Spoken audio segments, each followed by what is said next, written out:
Welcome to Jasmine Pollock's First Impression Sports Talk, the fastest growing sports talk show in the country. And now, here's your host, Jasmine Pollock.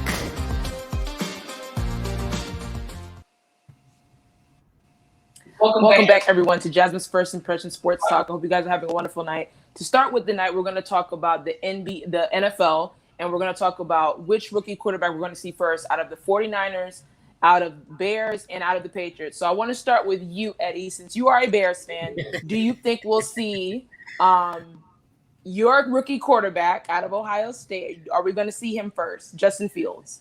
I don't think so. I think there's an outside chance that Mac Jones may or may not start week one, depending on who you listen to.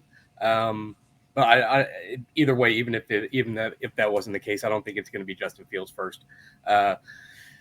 Trey Lance maybe. I don't. I think we'll probably hold off on Justin Fields until our bye week 10, unless something happens to Andy Dalton. Trey Lance seems like he's got a pretty good line into starting for them. They've got an early bye week. Maybe they wait until then. But Mac Jones seems like he's stating his case for for starting week one. And with what happened with Cam last week, that from what I've seen, it kind of opened up the door for him to show his worth. And if they decide to go with him week one or week two or week three, I wouldn't be surprised. But Cam's a vet. He's a former MVP. He's been to the Super Bowl. You got to at least give him a chance. But Bill Belichick's that kind of guy. He'll make his decision based on how he wants his team to go. So if I had to put my money on anybody, I'd probably say Mac Jones. For sure. When it comes to Belichick, you never know what he's going to do. You never know. He's just that kind of coach. He's that kind of guy. But I want to go to you, Dad. Do you think we'll see Mac Jones before all the rookie quarterbacks? Well, that's a tough one, but I do agree with Mac Jones because if you look at what the Patriots like to do, he has a lot of those intangibles that they like, and he's not stinking the place up. He's actually doing pretty well, and right now more than ever, the rookie quarterbacks, they kind of it doesn't seem like there's no longer a situation where they want these guys to sit for a long period of time. These guys are being pushed out there, into the fire quite early. And to be honest with you, I wouldn't be surprised if a lot of these guys start week one, including Justin Fields. I wouldn't be surprised because they love to see these athletic guys. And like I said, these guys their skill set is a lot better than it used to be as far as what they're able to do, right now. So, no, I think Mac Jones will get the start. And if he doesn't, he definitely will be coming in some point in this season. I really believe that. Probably mid-season. Yeah, for me, I think Mac Jones, out of all three, I think Mac Jones will start the most because I feel that with Cam, even though I think Cam still has he still has a little bit to prove still, but I think that where Belichick is trying to move, where Belichick is trying to go, he's trying to, I believe, even though he doesn't speak much or doesn't really say much or give the public anything, he's trying to compete with this guy in Tampa right now. So I think that Mac Jones, he will probably start. I will probably see him out of everyone. But for sure, I think, but all the other two, like Justin Fields and Trey Lance, they're very talented guys. They're really, really talented. And I saw a lot of good things from them in the preseason. So, Jeremiah, do you think Mac Jones will start in the season? I actually think, yes, that he will start the season. And here's why. Many of the things that's been going on, especially in the Patriots training camp and everything else, especially during preseason, of course, him and Cam Newton, they was kind of going at it when it came to the game before last, when they were kind of battling out for that starting spot. And, Cam looked like the choice. He had that good first half, but Mac Jones, he wasn't, a guy to actually be beat. He was having some darts and everything that's like that. But still with the relationship when it comes to Cam and also the Patriots, you got to look at this because they're going through the thing when it comes to him not being vaccinated and everything else, and he's away from the team. So this gives Belichick more leverage to kind of trust more into Mac Jones, which that's what he drafted him for, because that's mostly like the guy that they're trying to more go into, because I wouldn't mind if they started Cam first and everything else, but to me, I think that Matt Jones is going to be, I think, the ideal one to kind of hit the field first rather than the other three of the rookies that's coming in. Yeah, for sure. And with that, when you look at Mac Jones, he has a lot of shoes to fill. You know, when he got drafted, people were already projecting him probably going to New England, and he has a big shoes to fill. You know, and there's a huge target on him. So we're going to see what this kid's going to be. But back to you, Edward. Do you think which rookie quarterback that was drafted this year, which team has the best rookie quarterback to you? The Bears. We made a great decision moving up 10 spots and mortgaging our future to I like Justin Fields a lot. I really do. But Zach Wilson is is quietly making a name for himself in New York. I don't know if Trevor Lawrence is going to be that guy. He may turn out. Jacksonville's betting on him. They gave away Gardner Minshew for practically nothing. So 10 years down the road, who's probably going to be out of these five? Everybody's going to make a comparison. Out of these five, I'd probably say Mac Jones, because he's in a fantastic system. At least in the first couple of years, he's probably going to be the tops out of those five. Him and Justin Fields. I really do think the Bears have found a quarterback that can be that franchise guy, and we've got a ton of weapons. We really don't have a reason now. We could probably bolster our line a little bit, but so can everybody. We're young, but I like the talent, and I like the drive and just the personality of Justin Fields. He seems out of all of them probably the most mature. And just kind of pro ready based on his experience. But out of those five, I'd put Jones and Fields at the top two in 10 years from now. Interesting. Well, Dad, he forgot to mention one guy that the Bucs drafted, Kyle Trask from my Florida Gators. Dad, you're a Bucs fan, so tell me about it. Well, the thing about Trask definitely is not starting anytime soon. But yes. He's definitely going to get some much needed, basically some nurturing. And I don't think that's a bad situation to sit behind Tom Brady at this point. The kid's not going to be, thrown out there to the fire. One thing I will say, getting back to Mac Jones, and this could be kind of an issue. Now, if you do put him out there first, and he doesn't perform to the level that you need him to, now you got another situation, because you also got to deal with his confidence, and also how the fans are going to receive that. Is this kid going to be ready for that publicity, both good and bad? And I think, by starting Cam, you run less of a risk. Like if Cam goes out, I hope he goes out and actually plays well.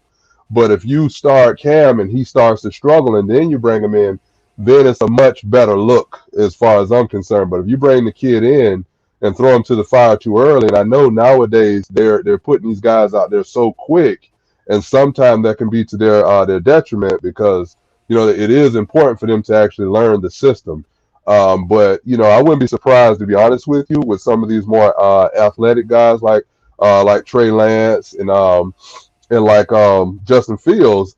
People are very, very excited to see these guys that can run now. If you look at the league, the athletic quarterback is starting to take over, to be honest with you. And as they start to bring the passing part of their games, refine that a little bit more, I think you're going to see this whole evolution of just athletic quarterbacks everywhere. I mean, guys like Tom Brady, you're going to start to see that kind of disappear after a while. That's just, my opinion. That's true. And if you notice, a lot of these QBs that we're seeing, they that were drafted, they have a lot of big arms, big arm guys. Trey Lance, Justin Fields on a good day, Trask, of course, Wilson with the Jets. But Jeremiah, to you, do you feel that if the Patriots do start Mac Jones, do you think it would not be a good idea? If the Patriots start Mac Jones, I feel like it will bring kind of a new destiny inside of New England. because with them having Cam right now, you don't know what the future is going to be when it comes to the Patriots and everything else. Pam has his great sparks and everything else, but can you say right now that you would trust Cam to take you all the way to the Super Bowl, especially on that team with everybody? He has the experience. He has his good sparks and everything else. He can show a good parts of him, especially the MVP days or back then when he was with Carolina. But I just think that's just not there anymore. And I feel like letting Matt Jones come in and kind of being that new face that kind of New England was looking kind of for after Tom Brady is left, it kind of brings to a different reconstruction, and then you build off of him. He's such a young, a well-mannered guy when it comes to how he does many things on the field. Under coming from Alabama and everything else, and under Nick Saban and everything, he knows the ins and outs and just the discipline when it comes to behind. And plus, you have Belichick, another disciplined person. And I think that relationship with them, like, he can kind of get closer and he can understand the mindset that Belichick wants him to go and kind of what the team needs him to do going down the road. And not to mention, he came from a system with Nick Saban in Alabama winning a championship and finishing second in the Heisman Trophy race. So I'm really excited to see these young quarterbacks this upcoming season. If we do see them, I'm really excited for their futures. But we're going to take a quick break here on Jasmine's First Impression Sports Talk. We'll be right back. Water. It's everywhere. We drink it, we bathe with it, we cook with it. Coffee's made with water. Toilets won't flush without it. It's used for washing clothes, dishes, utensils, pots, pans, floors, and our teeth. Plants and crops need water, animals drink it, and fish need it too. And don't forget, we can have a lot of fun in the water. Water. What would we do without it?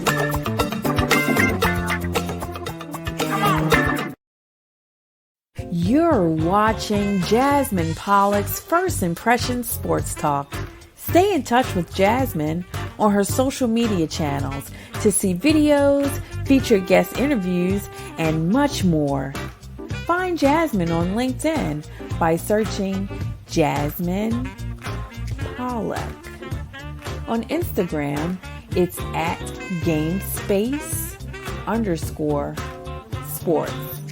And you can find Jasmine on YouTube by searching GameSpace Sports Content. First Impression Sports Talk airs each Monday at 8 p.m. Eastern. You can see the show live on YouTube, LinkedIn, and Facebook. If you missed the live show, we have you covered. A recorded version is always available on social media. And now, back to more First Impression Sports Talk.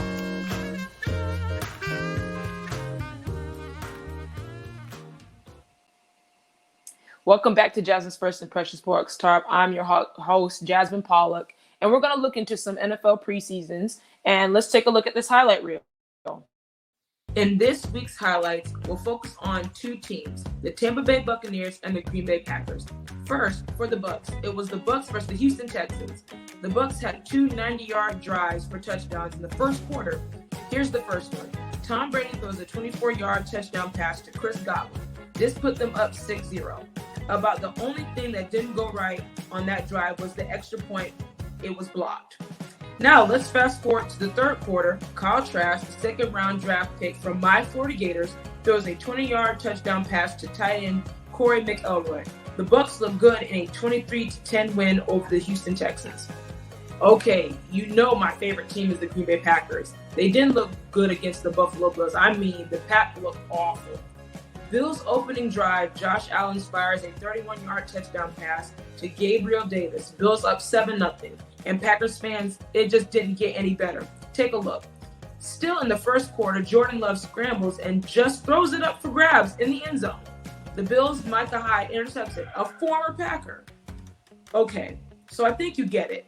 There weren't any Packers highlights. Good thing is the preseason and these games don't count. The Bills went on to win 19-0. This is Jasmine from Jasmine's First Impression Sports Talk, and those were the NFL preseason highlights. I get to see you guys here on Jasmine's First Impression Sports Talk Monday at 8 p.m.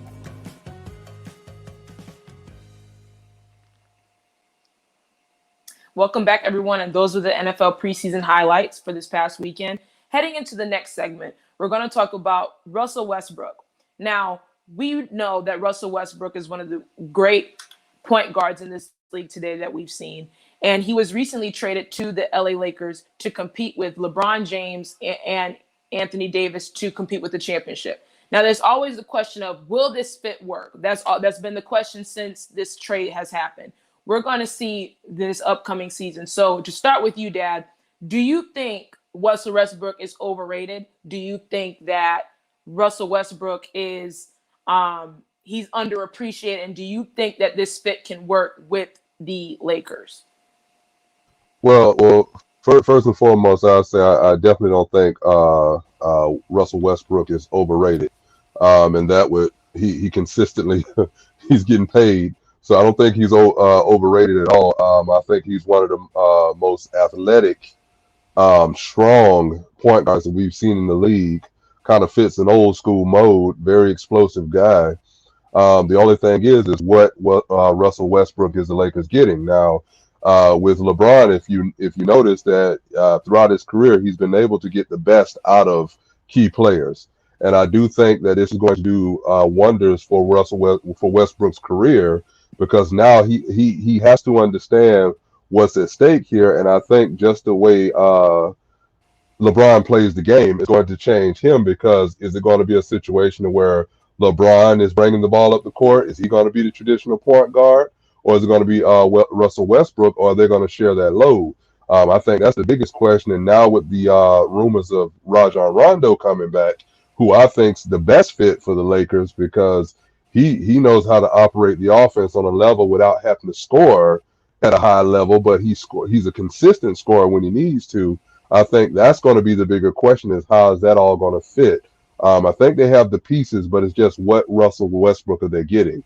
But I think him in his in his normal form, he's really good. So I don't think it's going to be a bad thing. I think it's going to be really good. I agree. And I think when it comes to Russell Westbrook, I don't think he's overrated. I think he's one of the best players that we have in this league. And he constantly plays with effort. He plays with energy, and he puts 110% on that court when he does play. Yes, there's times where he has inconsistent moments as far as his shooting. He's not the best shooter. But far as universally playing, he averages a triple-double. The man is ridiculous. So I feel that we're still going to see what type of Russell Westbrook we're going to get with LA. It's a pretty stacked team from top to bottom, and then you add Rondo. It's a good fit, adding Rondo. Like, I agree with you, Dad, on that. But Eddie, do you think that Russell Westbrook gets a bad rap in the league? I don't think so. I look at what Russell Westbrook, and I kind of, if I wanted to make a comparison to the NBA that I grew up in the 90s that I love, is it would be, to me, it's kind of like watching Rodman join the Bulls, because like both of those guys are so crazy talented, unbelievable athletes, unbelievable motors. Those guys can play basketball for days and you'll never ever stop them. But it's like, if everybody looks at a Rorschach ink blot and everybody sees a butterfly, these two guys are seeing like three bunnies beat up a turtle. You know what I mean? Like they see the world differently. And I don't know if LeBron is a strong enough leader like Michael was to corral Dennis Rodman to the point to where they can win 3 straight titles. Like I don't know if LeBron is that strong to be able to corral Russell Westbrook, because he does seem like he can get a little erratic, a little wild at times. But I mean, the guy wanted to average a triple-double for the year, and he did it. He did it a few times, and now he just does it for fun. Like he's a talent, and he's a gold mine of a point guard. But there's a reason why he hasn't been on a championship team either. Is it him, or is it every other team? Usually when you see a consistent problem over a span of things, maybe it's that person, not 9 different situations. I would like to see him be successful. I don't want to see him be successful in LA just because I don't like LeBron, but hopefully he can at least get a championship.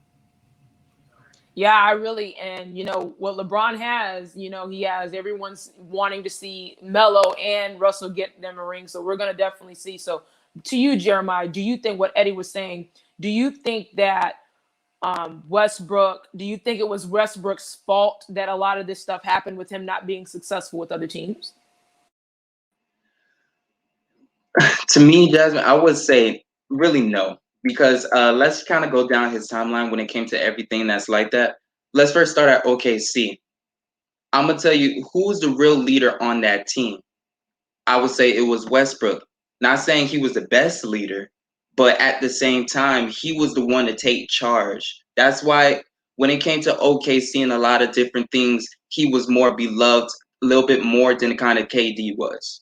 Because it was a certain point that Russell kind of stepped in and just be like, although he probably just doesn't take the greatest shots, he doesn't probably make the greatest pass at the certain points, and wants to take over, but he at least does saying, give me the ball, I want this moment and everything else like that. And then when he left and then he went to the Houston Rockets and everything else, that thing wasn't going to clash good at itself, because of course James Harden, he is a very ball dominant guy. And I already knew with him and Russell Westbrook, it was going to be something with butting heads, because both of those guys, and you already know how James Harden record is when it comes to previous people and wanting to take lead. He doesn't do well when it comes to that. He doesn't really take well to being taking a seat back to somebody else, just coming in and just let him take over for a little bit. And I felt like even when he went to Washington with everything, of course it was a young team, but I can see him now when it comes to the Lakers, how he can adjust and kind of learn to kind of be a little bit, I can see him bringing up the ball, but at the same time, I see him playing in a different position today where he's playing more off the ball. Work, but in the same time, I know that when it comes to Westbrook, I think that LeBron next to him, I feel like they can adjust when it comes to those things. With them just kind of feeding off of each other's mindsets and not kind of stepping over each other's shoes, because it has to be down to the thing of I want to win, and knowing your position before you step on that court. It's not about who's gonna get the most and everything, because I already know Russell Westbrook, he is a dynamic dude. He will get you a triple double. He has multiple triple doubles through seasons. So I know that he can get you buckets and everything else. Now it just goes on to here to just say, as this new part that's coming in, you need to play a new role, and you need to actually learn from this and kind of adjust. So that's just going to be the big thing this year, is just adjusting. Definitely, I agree with that sentiment. And I want to go back to you, Dab. Eddie mentioned something. You're a Michael Jordan fan, right, Dad? So we said before, we always have these GOAT talks and stuff like that. Do you feel that LeBron can keep Russell Westbrook in line? Do you think that LeBron has that ability to keep Russell Westbrook in line?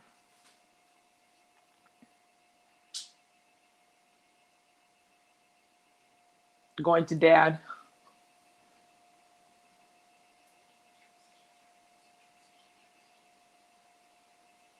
Well, we're going to go to you, Eddie. What do you think? Back to you, Eddie. So you said before that you don't think that LeBron can. What makes you think that, being that you saw over the course of LeBron's career, do you think he can't do that? Why would you say that? Well, because I think with Russell Westbrook, with Dennis Rodman, with those kind of guys, you can't. It's not about control. The more you try to control them, the harder it's going to be. I just see those guys as you've got to get them. You've got to get them directed in the right, direct their energy in the right direction. You know what I mean? You got to point them in the right direction, and just let them go, because if you want a Russell Wilson that's going to just kind of blend into everyone, then maybe you're not going to get the Russell Wilson or a Russell Westbrook that can hang a triple double at any minute. You know what I mean? If you're going to ask him to pull back a little bit, then you're not going to get his full effort, because he's a one notch kind of guy. You know what I mean? He's just go, and he plays. I don't. I just think that's his nature. Yeah, you can talk to him and you can scheme and game plan and all those things, but I think once you get into the heat of the game, like that, to a certain extent, that goes out the window. And he wants to win. I don't know if LeBron can match his intensity and direct his intensity. I don't know if he's ever played with somebody who plays as intense as he does. Like, Michael Jordan was the most fierce competitor you could find. So, dealing with somebody like Rodman and getting him to understand, hey, look, I want you to go get 20, 25 rebounds. I want you to harass the hell out of anybody that's in the paint, but I need you to do it this way so that we can win multiple championships. Then, you're not limiting Dennis Rodman. You're just saying, hey, just do it. Go this way with all of your energy. Just go that way. We need it. We need all of it, but just do it, over here instead of, looking to the right or whatever. Like that's what I meant. I don't know if LeBron is strong enough to lead somebody that's as intense and match his intensity on the floor, because I mean, LeBron is, he's at the end of his career, man. And I think it's great if adding him to the mix, allows LeBron not to have to bring the ball up, allows him to just, lollygag like he usually does. And he can lay back, doesn't have to play defense. And, he'll be available for every fast break. But I don't know if he's that leader. I just don't think he's the leader that Michael Jordan was. Yeah, we'll definitely see when it comes to the season. I think it's a lot to look for. There's so much going on in the NBA that I'm really looking forward to. But that wraps up tonight's show. I want to thank all of my guests for joining me today and giving their insight about these topics. I really enjoyed it. And definitely, I want to see you guys next week to talk about, is Deshaun Watson going to the Dolphins? Will he be traded? So that's something to look forward to. See you guys here on Jasmine's First Impression Sports Talk next week at 8 p.m. Have a good night.